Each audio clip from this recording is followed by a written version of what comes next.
we're live, ladies and gentlemen. We are live. This is the Hair Wire. The Hair Wire. Get smart. Get hair smart. Get smart hair? Get hair smart. Get hair smart with the Hair Wire, guys. Smart hair. Welcome to our first live here at Facebook. And we're going to be also working our way to get this video to YouTube, guys. So thank you for tuning in and thank you for being part of the Hair Wire, the place where people get hair smart. Exactly. We're talking about hair, guys. We're talking about all things about hair. And today we are going to be continuing what we had on our first show, where we were speaking about specifically androgenic alopecia. And this is part number 2. And this is your host, Sergio Cardona. Also, I want to introduce my team, the beautiful Bisan Dipsy. How you doing, Bisan? I'm really good. I'm doing well. I'm so excited. And on the control area, we have our friend, Carrie. Jerry, how you doing, Carrie? She's signaling. All right, go back, signal. Yeah. She's working on the controls over there, guys. She's making miracles, making all things happening for us right here at the Hair Wire. And again, guys, today we're going to be talking about androgenic alopecia. What is androgenic alopecia and how we treat it? And today we have a couple of modalities to treat androgenic alopecia. Mention this to our folks so we can introduce the subject and get back to the theme that we have for today. Okay. So last time we talked a little bit about androgenic alopecia, the science behind it, the research behind it. But today we're going to talk about something really exciting. And I think it's the latest research that's happening right now. We're going to talk about JAK inhibitors for alopecia, for androgenic alopecia, not alopecia areata. And we're going to talk about botox injections to treat androgenic alopecia. We're going to talk about the minoxidil, the PRP, and the different kinds or the different ways we can inject PRPs. We're going to talk about oral minoxidil, and all these treatments they're just on the rise right now. But the most important thing is to start from the root cause, to start from inside our bodies, and this is where Carrie will talk about nutrition. She's gonna talk about stress, and she's gonna talk about epigenetics, because no matter what we do from outside, all kind of treatments and the nice treatments we have and the perfect products we have, but if we do not treat it from inside out, it's gonna be as if we are mopping the sea. Exactly. And we need to work from the inside and also from the outside whenever we're working with androgenic alopecia, guys. So to give you a little bit of heads up, what is androgenic alopecia, for those of you who do not know, basically is a pattern of hair loss, which it can happen for guys and females.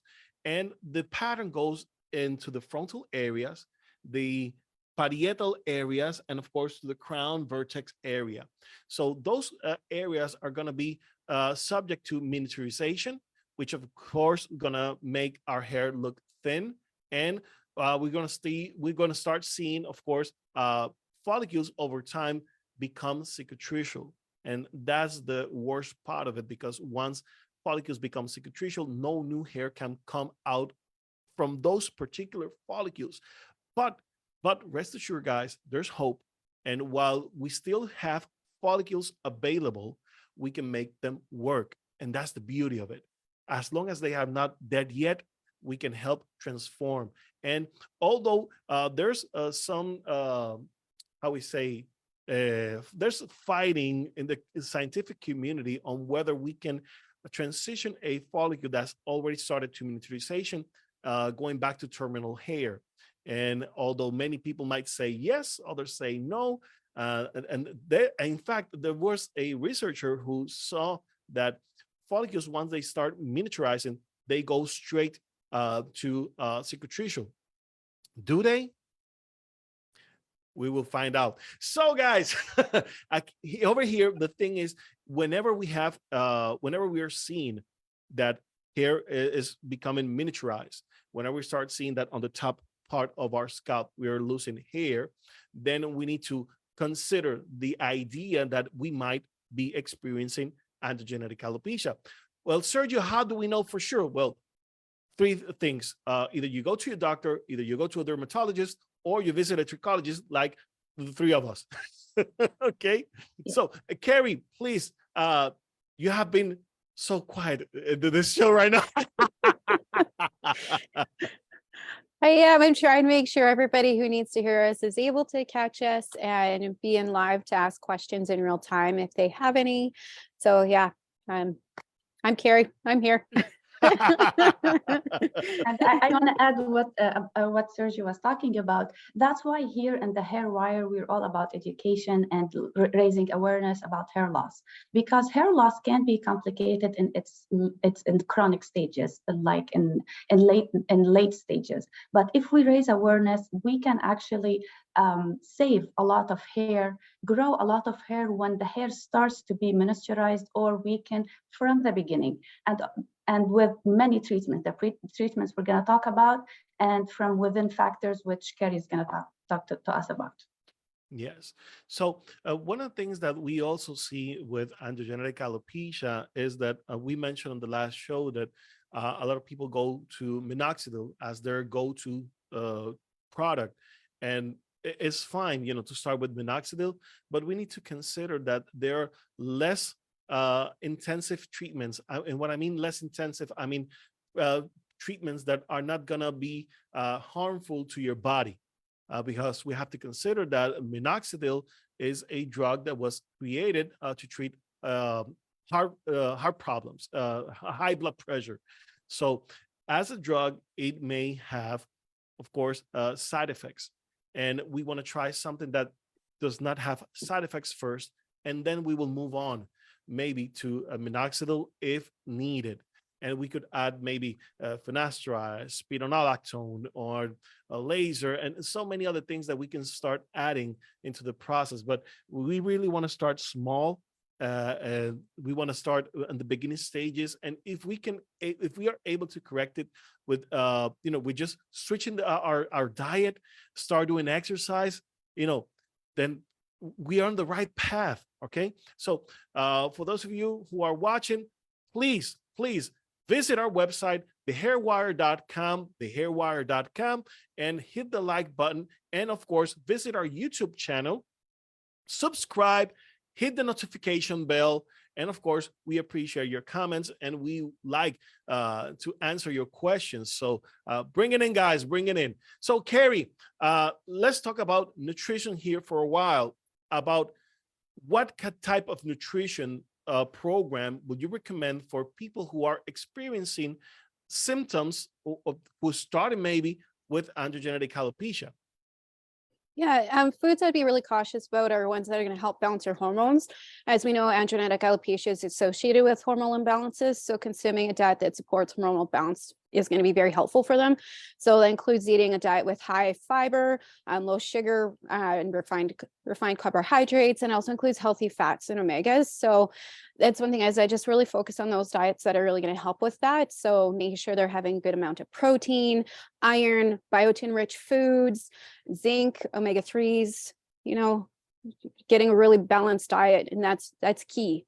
And a lot of times you'll trigger androgenic alopecia,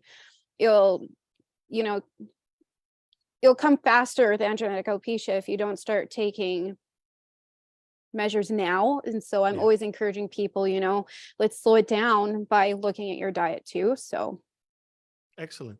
Now, Biz, what about foods that we need to avoid if we are starting to see androgenic alopecia? Or Carrie, whoever wants to answer this question. But a lot of people think that there's some triggers in our daily activity that could help progress androgenic alopecia. What do you believe are those factors? I can answer that. So actually, believe it or not, some foods that may trigger androgenic alopecia could be the healthiest food ever. Depends on if you have food sensitivities or not. So food sensitivities are different than food allergies. Food allergies, as we all know it, is like peanut allergy or egg allergy or shellfish allergy. But we don't know, or most of us, we don't realize that we do have food sensitivities because because we have consuming that particular food over time for so long. If we consume one particular food for so long, what happens is our microbiome will get inflamed, but over time, if we consume it, if we over-consume it. For example, I'm from the Middle East, so I love hummus, right? So Hey, I'm not from the Middle East, and I love hummus. So I know. So I'm gonna give myself as an example. So I can actually literally eat hummus for breakfast, lunch, and dinner. I don't have a problem with that. I do not. But when I started having my digestive issues, and it was unexplained, I did the food sensitivity test, and I actually was sensitive to hummus, to garbanzo beans. Oh no! I know, that's so tragic. I know. That is a tragedy. It is one of my favorite foods. The reason why is because if we overconsume one kind of, as I mentioned before, our microbiome will start to be overused or like inflamed in a way. Some people are food sensitive to gluten. Some people are food sensitive to dairy, but some people are food sensitive to walnuts or broccoli or wherever it is. My point is, if you have androgenic alopecia, unexplained hair loss, I'm not talking about the hereditary part of the androgenic alopecia. I am talking about the genetic part of the androgenic alopecia. Why it is triggering my androgenic alopecia right now? I should think. And one of the reasons could be our food sensitivity. So there is a simple test you can buy a kit online. You can test your microbiome. It's a stool test, and it will give you all the food sensitivities that you have right now. And food sensitivities change by time. So if you quit eating these food sensitivities right now, your microbiome will regenerate itself within 6 weeks. Or if you don't want to go that route, what you can do is the elimination diet. The elimination diet is you eliminate the foods that you eat the most. For example, coffee, hummus, all the foods that you consume every single day, cheese. You eliminate them for 6 weeks and then reintroduce one at a time and then see how you feel. Sometimes when you reintroduce, let us say, hummus, and you are actually sensitive towards the garbanzo beans, you will start having bloating, you will start having brain fog, you will start having all kinds of issues. That is your marker. I should back out, take a long break from this food, and this will decrease the inflammation in our body that may be the cause of your hair loss. I like your approach. Yeah, sorry, go ahead. I want to reiterate too, when people think food sensitivities and they get these tests, they're right away, and I see it all common, I'm now allergic to peanut, or I'm now allergic to this, and they always say I'm allergic. No, there's a big difference with when you're allergic to something, or if it's a food sensitive. It just means your body's chemistry is out of balance. Your hormones are out of balance. Your chemistry is out of balance. That's why you're sensitive to that. And you have to remember too, we're made up of elements from the periodic table. We're going to have chemical reactions at any time. And that's what's happening in our body, is you're having these reactions. So yes, and it could be because you're having something too much. And there's such thing as having too much of something good. Like, yes, too much sugar is bad, but also too, having too much coconut is bad. Having too much strawberries is bad. And so it could be just a phase. Eliminate it for 3 months, get your body rebounce, and then reintroduce that food. Yeah. And when you take a break, most likely it will come back. It's fine. It's not like you're allergic, as Carrie said. You just need a break. And when our microbiome is overreacting, our body is overinflamed, what happens? You have hair loss. Exactly. And I like what you guys mentioned, because as food sensitivities grow in our body, unfortunately, it will create inflammation, and thus for inflammation, autoimmune diseases, and of course, hair loss as a part of it. And, the idea that this type of food sensitivity could also be a trigger to androgenic alopecia is amazing.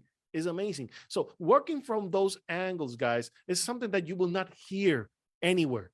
Unfortunately, nobody talks about it because everybody's so focused into blocking the HT that they forget how to actually treat androgenic alopecia. So this is why you are watching the hair wire, guys. This is why you watch the hair wire for this type of stuff right now. This is it, guys.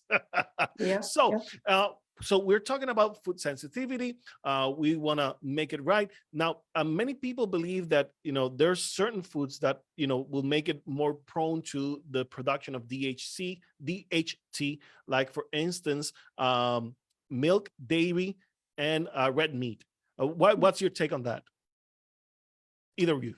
Okay, I'll go first. It depends, actually. It depends. It depends on all your microbiome. It depends on where you come from too, because our microbiome starts with in your birth canal and the birth canal. You take all the bacteria, the good bacteria of your mom, and the food that the first solid foods that you got introduced to. This is what create your microbiome. So some people coming from different regions of the world, they are okay with red meat. Some people are not. So that's the thing that like food and nutrition is an extremely powerful medicine. Like Dr. Hyman always say, your medicine is on your fork. But we have to understand our biomarkers too. It is not one size fits all. Exactly. That's why I think, in my opinion, you either do a food journal, and like you say, I ate this today, I felt this. I ate this today, I felt this. Or you do a microbiome test, understand your body, understand your biomarkers, so you know what is triggering.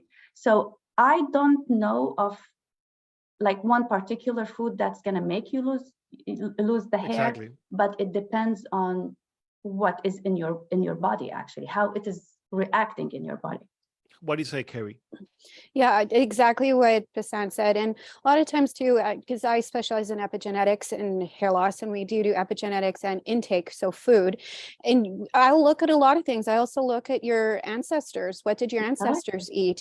In Canada, we're all like, I'm Scottish, French, Polish, and English. So if I look at my ancestors of where they all ate, for example, my husband, we did a Mediterranean diet, and I get my blood scanned every 2 months for a blood condition I have. And it was funny, my hematologist called me and was like, Carrie, your uric acid's cautionary low, what's going on? And she was investigating to see what was happening. Well, Mediterranean diet cut out red meats, shellfish, well, they eat shellfish, but more of the red meats, coffee. Well, I'm based on my ancestors, we eat a lot of red meat. We eat a lot of those stuff that we cut out. So of course I was a predisposition to have that happen to me, because I'm an evolution of where I came from too. So I also have people consider, their ancestors, what they ate growing up, what their parents ate. So I take a look at all of that too, based on how you're going to react to things. So I proceed with caution too, with elimination stuff and introducing food, just based on, especially being Canadian, we have so many cultures and so much food options that you want to be careful too, because, Yeah. I like the idea of eating. I know that many of you have read about Eat Right for Your Type from Dr. Peter J. Diadamo, and he, huge success. And in the trichology world, our friend William Gunitz, he likes to introduce people to that concept, because as we start eating right according to the blood type, we can start eating according to, of course, our ancestors, what they ate, and how we can modify some things in our body. Now, many urologists, going back to the red meat, they like to think that, if people are experiencing, for instance, prostate enlargement, then they will recommend to cut on the red meat, because it can help increase DHT. But then again, that's the indication when people have enlarged prostate. But with androgenic alopecia, does it work the same way? Maybe, maybe not. But it's good, to keep your diet balanced. Have your red meat, but if you're having too much of it, then maybe you want to consider slowing it down, The same thing with dairy. Now, we of course know that many people are sensitive to lactose. They're lactose intolerant. So if you start taking dairy products, then you're going to pay the price on it. So you need to remove those type of foods out of your diet. Now, we know that there's a couple of studies that show that dairy products especially cheese, milk, you will find that the production, if you eat large amounts of it, the production of sebum increases, and thus far the production of DHT. As we mentioned in the last program, DHT is also produced in the sebaceous gland and of course inside our bodies. But if we are producing more of the DHT in our skin, then probably we're going to be having a large amount of DHT. And of course, the sensitivity to it can be, you'll be more prone to it because of the amount of DHT on the skin. Now, the other food group that I also like to recommend our customers to reduce is cut on your carbs. If you have a large carb diet, then you might want to consider reducing it, because Or at least switching to healthy carbs. exactly. Yes. Move on to healthy carbs. You do not want to cut out all your carbs. That's crazy. That's keto, and we have seen a bunch of people losing their hair because of it. But we want to introduce, a diet with its more low carb, healthy carbs, and no lactose for people who are experiencing oily scalp and are experiencing oily issues, seborrhea, sebderm, and so forth, which of course can trigger androgenic alopecia in many cases. Now, let's talk about treatment options. Now, Bisan, you mentioned at the beginning that we have some new treatment options. What are those? Botox. Botox. Oh my God. I know I might need some Botox. well, it's so it's interesting actually. When I start reading about it, it's very interesting. I'm intrigued. So you know that Botox, when we use it for our faces, it will relax the muscle. Actually, it's a poison. You know that it's a poison. It's endotoxin. So when they the poison. I know, give me the poison. Give me the poison. So as you all know, the Botox is an endotoxin when we put it in our, skin, old stuff. So what it happens, it relaxes the muscle, and also sometimes if it is on higher doses, it will paralyze the muscle. So it becomes flat. Then you don't see your wrinkles. What happens here in the hair for androgenic alopecia, actually, when they inject in the area, usually female pattern hair loss, as Sergi said in the beginning, it will be the part will widen. For females, for male pattern hair loss, you will see the hairline reducing and the crown. So basically, when they inject it for men in the crown and for women in the wide area here, the muscles will relax, allowing more circulation, more blood flow, reoxygenation, and of course, decreasing of oxidative stress. That means regeneration of that area. And so the other... let me interrupt you for a second. So basically, the theory behind it is just by relaxing, we are creating more circulation. That is correct. Interesting. Interesting. It will. That's very cool. Yeah. I mean, think about it for a second. If you're having problems with tension, yes, on your neck, excellent. On your cervical areas, on your spine, what's going to happen? Circulation on the scalp is going to be, exactly. We're going to have vasoconstriction. And of course, the nutrition to the scalp is going to be reduced, it's going to be diminished. So it makes sense. It makes perfect sense. Love science. Yeah, epigenetics, that's the physical stress element to epigenetics, physical stress, the constriction. Exactly. That makes total sense. I know. And you cannot stretch your scalp. You can stretch your bicep, your tricep. You cannot stretch your scalp. How we stretch that? Actually, talking about that, that's why scalp massages are kind of idea. So also, like, in addition to oxygenation of the scalp, also it downregulate the growth factor TGF beta. Sorry. Yeah.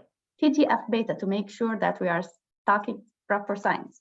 The TGF beta is a chemical that actually miniaturize the hair strand and shorten the anagen phase. So Botox, it has been published in the Journal of the American Academy of Dermatology in 2020. They're suggesting that using Botox will down-regulate TGF-beta. And when we down-regulate TGF-beta or inhibit its action, then it will stop miniaturizing the hair strand. It will stop shortening the anagen phase. And this way, we're just giving the hair strand a chance to grow while we are doing everything else we were talking about with diet and exercise and stress. So, Nice. so if, for example, if a person has androgenic alopecia, Botox alone is not gonna solve the Exactly. problem. It's not gonna cut. It's not a one solution thing, Thank guys. So But thank you for bringing that up. But because we know our people, every time they get excited about a new solution, that's the thing. That's the solution. No, guys, it's not a one size fits all solution. It's one of the many things that we are able to use in a treatment plan combined, so we can get more hair. You know, so. Think about it. The hair growth is, if you want to save your hair, it's synergetic, right? Exactly. The more you do, depending on your condition, depending on your budget too, because these are not cheap. Yeah, not cheap. No, it ain't. And it ain't cheap. To sum it up, they are using 1 to 5. They are doing 1 to 5 sessions, like basically 5 sessions for the Botox, which is 1 month apart, and they're using 150 units. 150 units of Botox is not cheap. Nope. No. But if you can afford 50 units, they're using somewhere between 30 to 150. So if you can afford 50 units or 30 units with your diet and managing your stress and everything else we always talk about in this show, then there is a really good chance for you to stop hair loss. On the study, does it mention the amount of hair growth, new hair growth? What's the yield, the approximate yield? I think they mention it, but I didn't write it down. No, that's okay. It's okay. No, it's good, you know, to know what the ratio of hair growth is compared to how much I'm going to invest into the process. We will link the study in the show notes. Perfect. Like the idea. So, Carrie, again, if we are reducing inflammation, what other techniques can we apply or do to improve blood circulation into a scalp for people with androgenic alopecia?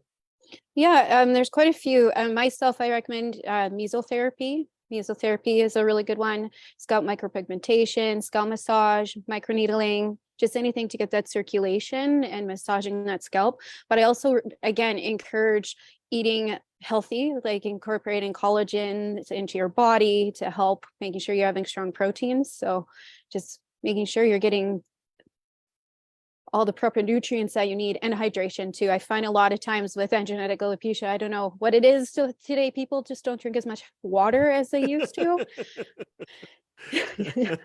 which is a very important one for, for having good skin, reducing wrinkles, getting tighter. There's a whole bunch of benefits for you with hydrating. So it's very important to be hydrated all the time.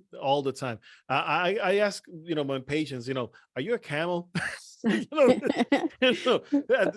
don't drink water. I mean, it's crazy. I mean, we need to drink water, guys. We need to drink water constantly. Now, exactly. Let me piggyback on both of you, what you just said. That's why the paleo diet is, in my opinion, the best diet you can have. Why? Because it's like Carrie was saying, it's from the ancestors, right? What our ancestors ate. And because it has little bit amount of meat, a lot of vegetables and fruits, and it is very low in simple carbs. Actually, there's no simple carbs, maybe very low in simple carbs, but more complex carbs. And this way it will decrease our inflammation. It will just go well with our system, and it won't put a pressure on our body, because when there's pressure on our body, what's the first thing happens? Yep. But I have to say though, Carl and I did the carnivore diet for all of January, which is kind of like it's a Viking diet. You're essentially Yeah. eating your meats, your berries. You can have as much berries as fruit that you want. Limited vegetables, which with my blood condition, I actually have to watch the amount of vegetables I take because vitamin K rich foods is actually quite dangerous for the condition I have. And so we did that diet just to see how it go. And I dropped 18 pounds. My skin has been amazing. My hair has never grown so fast. I'm not kidding. My roots grew 2 inches since we started it. But my body too, I'm a predisposition of my ancestors that ate a lot of red meat too. So for me, I thrived in that type of diet, but again, it's not a one size fits all world out there. It's, consider your ancestors and what they ate. And also too, I'm British Scottish descent, and we actually call a lot of people who are Celtic descent, quite a few have celiac or gluten intolerance. They actually call it the Celtic curse. And so it's quite common that a lot of them have gluten intolerances, but if you look, they didn't eat a lot of wheat flour back then. So like you consider all of that too. So for me, the carnivore diet, even though we ate a lot of berries, I got to eat as many berries as I want. And see, I'm even having a berry smoothie right now on top of the steak that I had for lunch. But I'm a predisposition to eating like that, right? So listen to your body. Excellent. yeah, Good stuff. listen to your body. So again, to the people who are watching, guys, you have to realize whenever you're experiencing hair loss, the first place that we want to go is to your stomach. Why? Because we want to make sure that you're eating right, that your body's being replenished, that you're getting the nutrients that your body needs in order to start building hair. And that's the key aspect to it. So if we're not absorbing, because here's the thing, quite frankly, guys, you can eat everything that you're supposed to be eating, but if you're not absorbing it, you're doing nothing.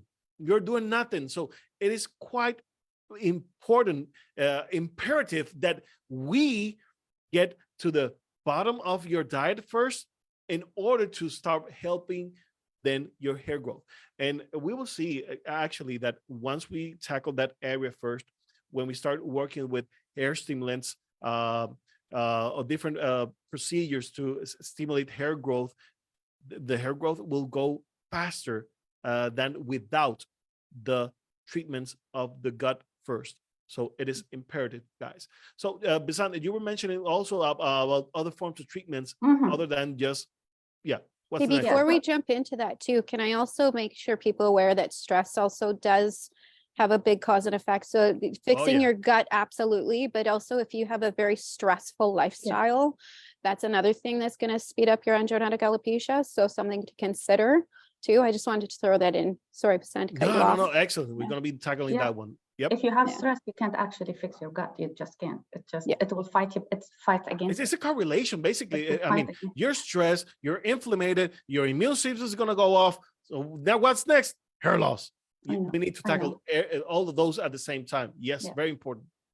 So what's the next option, Biz? The next option now, actually, the recent studies has shown that JAK inhibitors actually is very effective for androgenic alopecia or androgenic JAK inhibitors. Okay, so we've seen JAK inhibitors specifically being used to treat androgenic alopecia areata, alopecia universalis, totalis, but and androgenic alopecia as well. So there's a study that it was in a small number of patients that all of them they had good results from the androgenic alopecia from the JAK inhibitors. Also, we will put this study in the show notes. They are still studying it. There's still debate on it for so far, but there is a hope down the line that it may actually help.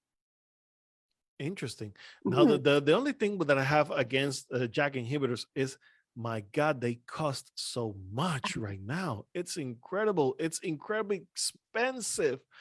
Even for recently, there was a drug, a JAK inhibitor that was FDA approved for androgenic, for alopecia areata, and still, patients are having quite trouble, to get it available to them. But of course, JAK inhibitors in particular has to be under a supervision of a medical doctor, because it can cause a lot of side effects, and it is like here, as we were saying, we're just spreading knowledge and awareness, right? Exactly. So it is one of the treatments. Maybe this is the last treatment a person can do. There is many treatments before we can utilize before we go to these expensive the treatments that have side effects too. And you know, I like what you mentioned this, because many people forget that in the road to recovery, to hair recovery, we need to jump some hurdles. We need to go through some different types of treatment plans, and we need to combine them. And you know, many people might not do JAK inhibitors, but maybe one person who actually, you know, will find that it will be the key and lock process that you mentioned last time. You know, maybe this is the key to unlock new hair for that person. And you know, and each patient are unique, their needs are unique, and this is why, guys, you need a trichologist on your life. You need a trichologist on your life, guys. Schedule an appointment with the trichologist, even if you don't have hair loss issues, at least once a year, so you can make sure you get the best hair, the best care. And of course, you can start seeing things before they happen. And that's the key part of it. You want to prevent hair loss. You want to prevent any miniaturization, any hair thinning, and you want to get the best hair ever. So you want to get in line with a good trichologist. So I invite you guys to visit our website, thehairwire.com, and we will lead you to good trichologists, guys. So you can get your hair fixed and you get it right away. So Carrie, talk us a little bit about how do you see this process with JAK inhibitors? How do I see this process? Well, expensive for a lot of people. With me as a trichologist and a cosmetologist, I'm a beautician as well. So I see a lot of people on a regular basis, and I know a lot of people are always worried about how much it's going to cost and finding somebody that's going to do it. Because I know here in Canada, it's not that big forward thinking yet. So we are limited to resources, but I am going to jump into about the trichologist, about seeing one. I do have a lot of clients who have come to me after getting hair transplant surgery and finding out that they didn't need it before they got it and spent a lot of money. That's a huge one. A huge one. So quite honest, I see a lot of people with clients at this stage where they don't have the budget to do the injections, who don't have the budget to get the JAKs or the surgeries. So I help them with more of the alternative options that are more cost conscious, and also to help save the money before they invest thousands of dollars on something that they may or may not need based on their age, where they are in life, and before considering even their health, right? So for that, I like to say, you know, I like to to give props to Spencer Colburn. Spencer Colburn has been an advocate on that area, particularly because he has seen so many bad hair transplant jobs. And he's head of the American Hair Loss Association, and you know, he has been fighting against many ruthless medical professionals who are doing hair transplant here and there and just about everywhere for a couple bucks. And you know, people need to realize that hair transplant is not a solution to hair loss. It's just a cover up. It's a cosmetical procedure to help you look like you have more hair, but it will not stop hair loss, and it will not make you grow new hair. Just and I have to stress too the age thing. There is an age when you should start considering it. I see a lot of people in their late 20s, early 30s. Oh my God. Yeah. Can you talk a little bit about that, Sergio? Yes. You know, age is very important, guys, because whenever we consider a person who are experiencing hair loss, the thing is how far back the line is going to go. If you're not taking care of that, then you have a hair transplant over here and your hairline goes over here. So, you know, it will look bad over the years. It will look bad. So the thing about young guys with money is that, you know, I want to get, you know, my hair looking thick and everything and whatever. But they're not considering about the next 5-10 years from now, when your hairline is going to be gone and you're going to be left with a hair transplant in front, and it will look awful. And you know about this, Biz, because you work at doing SMP and this same principle. Can you Yes, talk us a little yes. bit about it? So of course, there's a lot of great hair transplant surgeons, and there are plenty of Yes, non-ethical hair transplant surgeons. That's why, unfortunately. yes, that's why education and awareness. That's what we're doing here at the Hair Yeah. Wire, right? This is free information. You should guys tune in and listen to. So talking about scalp micropigmentation, it's the same concept like a hair surgery. You don't do scalp micropigmentation without treatment for your hair loss. Okay, let us say a woman is losing her hair and I covered it up. It's really nice, pretty. 6 months later, she is still losing hair. What's going to happen? The area that I actually pigmented, it's going to be more exposed. And she's going to come back to me and tell me, oh my God, you told me nobody's going to see the dots. And now the dots, which is like we draw the dots inside on the scalp. It will show. It will show. I was like, Yep. yeah, because you didn't close the faucet before you mopped. Ah, Ooh, I like that that expression. one. I like that expression. Yes. Close the faucet. Fix. This is a cover up. It's a SMP is a cosmetic cover up. Hair surgery, transplant surgery, it's a cosmetic cover up. But it has to be done properly from the beginning, from the early stages, from basically steps, as we are doing right here in the Hair Wire. Steps. Yes. First step, take care of your diet. Second step, take care of your stress. Then we'll do the treatments. Then, it evolves by time and depending on how much you need it. You don't be extreme, go from one solution to another. No, it's steps and it's synergetic and they're accumulative and they have to be step by step. And who understands that? Only trichologists understand. Yeah. Slow and steady wins the race. Yes, I like that. And you mentioned something very important, Biz. Unfortunately, a lot of people, they don't have the knowledge. So they will start doing exactly what you described. They jump from one treatment to the next, to the next, to the next, to the next, and they will be spending so much money, so much time, and they at the end will get frustrated. I mean, the psychological effects of it is amazing. The drainage is, oh my God, people, when they come to my clinic at the end of, I don't know how many years trying to treat their hair loss with God knows what, and they come to the office and they'll be like, well, I'm here because, I don't know, this is my last resource. Next thing, I'm going to shave my head and be like, okay, thanks for for giving the vote of confidence. Thank you for giving me this much time to help you out after you have been throwing everything at it and nothing has worked. And the thing is, sometimes we have to take a step back and realize that we need to work with the basics first and evolve from it to the next area and the next stage. And the same thing happens with treatments.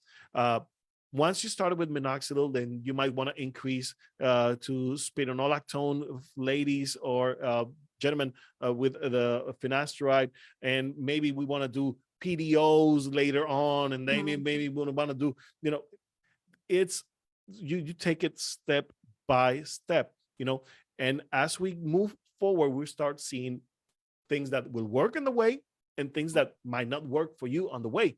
But at least we are getting to know what's working for you and what's not. Okay, so very important over there.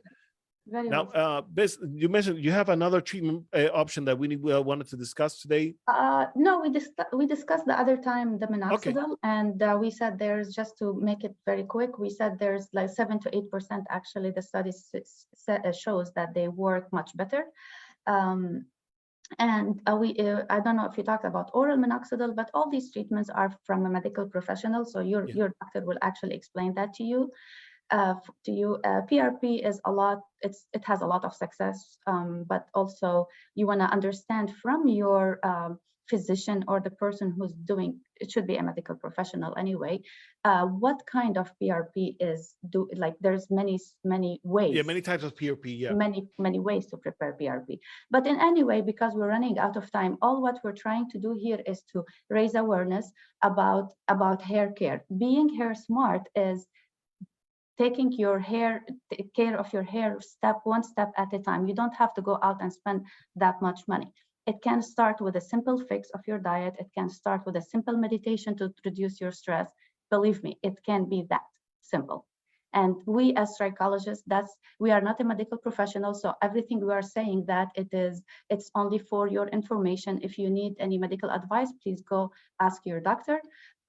We are trichologists, and we have been dealing with hair loss clients, not patients, clients, Sergio and Carrie and myself since long time, and we are offering for you a free information about hair care. So be hair smart.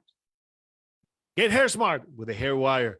Thank you guys for tuning in today. Carrie, what do you want to say to our folks before we go? Thank you for following, you guys. Again, we're just sharing all the knowledge that we have, and we have so much more to share. Make sure you like, subscribe, and hit the notification if you're on YouTube or on our podcast, so that way you could be notified as we release new shows. And if there's something that you want to hear us talk about, send us a comment. Email us, go to the website, thehairwire.com, and submit that. Submit. Let's do it. I want to say one more thing, that everything you're seeing here, like the website, the podcast, on Spotify and Apple podcast, this is all Carrie's work. So thank you. Yeah, she's the genius behind it. She's the genius behind it, guys. So again, she's the hair coach. So if you guys need more information about her educational programs, if you are running a business in the hair loss industry, you might want to talk to Carrie. So Carrie, where can people find you? Thehaircoach.ca. And yes, I am working on business programs for the hair and trichology industry. Just stay tuned. You can also find all of us at thehairwire.com and go from there. Get smart, get hair smart with the Hair Wire, guys. Stay connected. We'll see you next time. God bless you all. Bye-bye. Bye.